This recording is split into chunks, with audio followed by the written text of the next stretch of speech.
Good evening, I'm Camelia and this is KiniNews. Umno President Ahmad Zahid Hamidi has told his party leaders and members to stop disturbing component parties of the coalition government. He said this when asked to comment on the call by Johor BN Deputy Chief Nur Jazlan Mohamed for Harapan to apologize to Umno. Adakah Datuk Seri bersetuju dengan kenyataan Datuk Seri Nur Jazlan itu?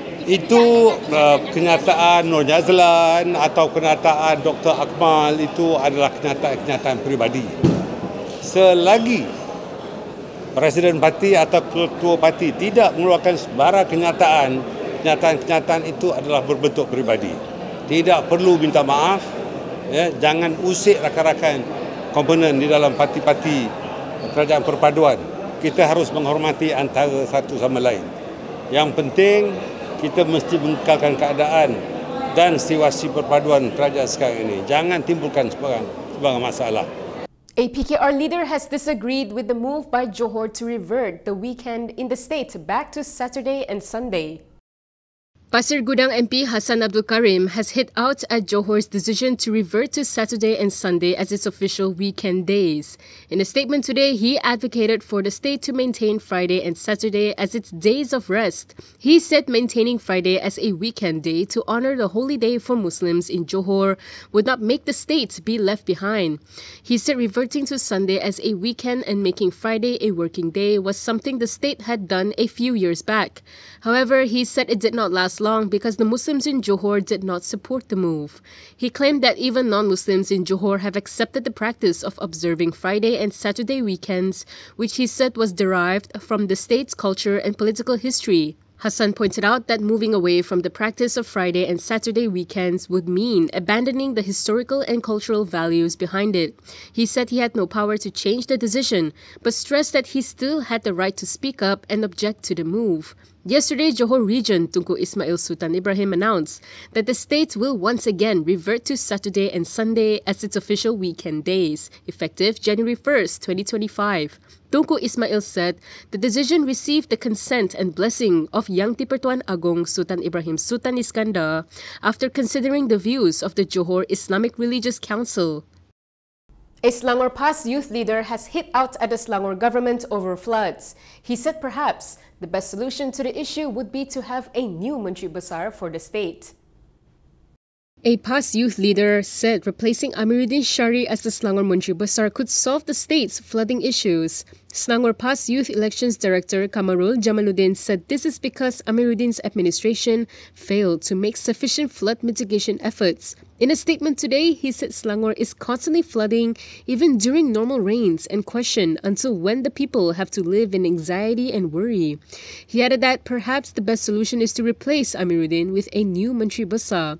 Elaborating, Kamaru, who is also the Selayang PAS Youth Chief, said the alleged failure of the state government to provide effective flood mitigation threatened the people's lives and livelihoods. He also urged the state government to disperse special allocations to improve drainage systems and build drainage in high-risk areas with the latest technology, such as integrated flood control systems used in developed countries.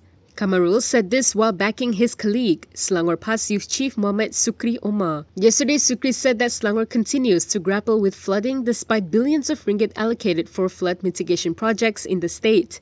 In response to this, Amiruddin's political secretary, Saifuddin Shafi Muhammad, said Sukri's statement made the PAS leader sound unintelligent. Isham Jalil said police summoned him for questioning over his call for Prime Minister Anwar Ibrahim to sue Bloomberg.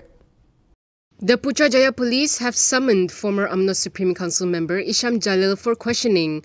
According to Isham, this is for his post urging Prime Minister Anwar Ibrahim to sue Bloomberg. In a post on Facebook, he said the police contacted him over a post that highlighted online portal Malaysia Now's report based on an original Bloomberg article last month.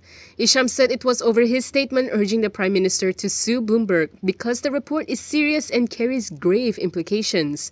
Commenting further, he stressed that the reported claims have humiliated the Prime Minister's institution as well as eroded public and investors' trust in an overall commitment to combat corruption. He said the Bloomberg report can also make it appear that the Prime Minister's efforts to combat corruption are mere rhetoric, and if it is untrue, then it is a serious defamation. He added that if the Prime Minister is too busy to sue Bloomberg, the Attorney General can also act on behalf of the Malaysian government.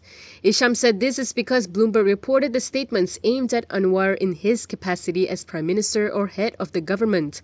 He claimed that the AGC can take action under the Communications and Multimedia Act 1998 as well as the Penal Code. Last month, Bloomberg released a report citing 3 unnamed sources who claimed that Anwar had ordered MACC Chief Commissioner Azam Baki not to investigate his former political secretary Farhash Wafa Salvador Rizal Mubarak over the latter's purchase of shares in Haytech Padu. Both the Prime Minister's office and the MACC had denied the claims.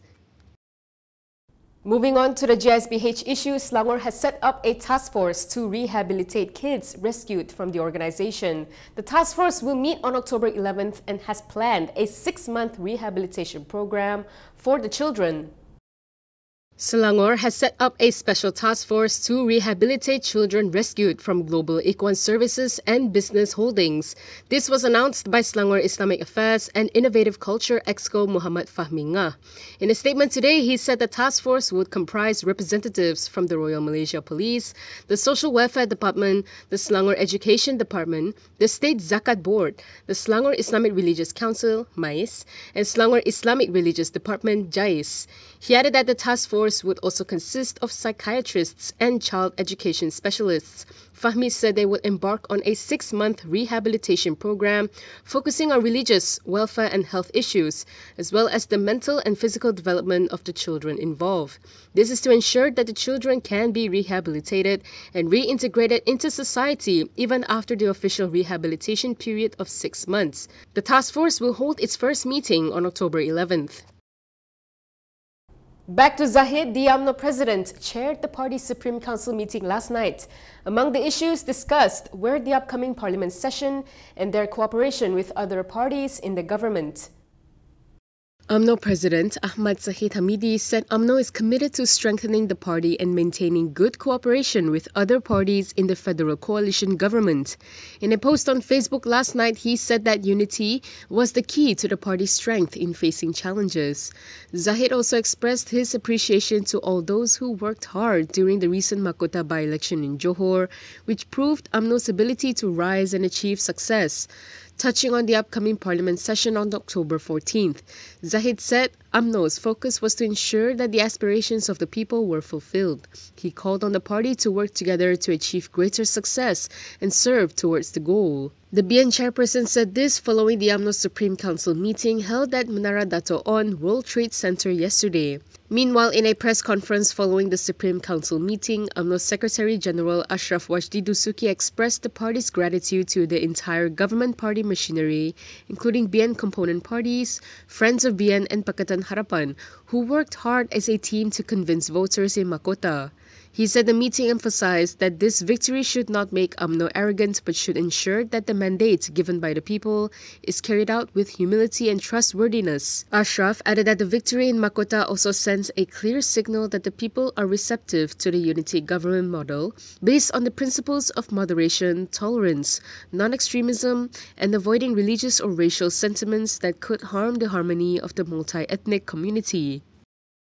That is all from me today. For more stories, you can go to Kinitv.com. You can also follow us on Instagram, Twitter, YouTube, and Facebook for the latest news updates. I'm Kimilia. Thanks for watching.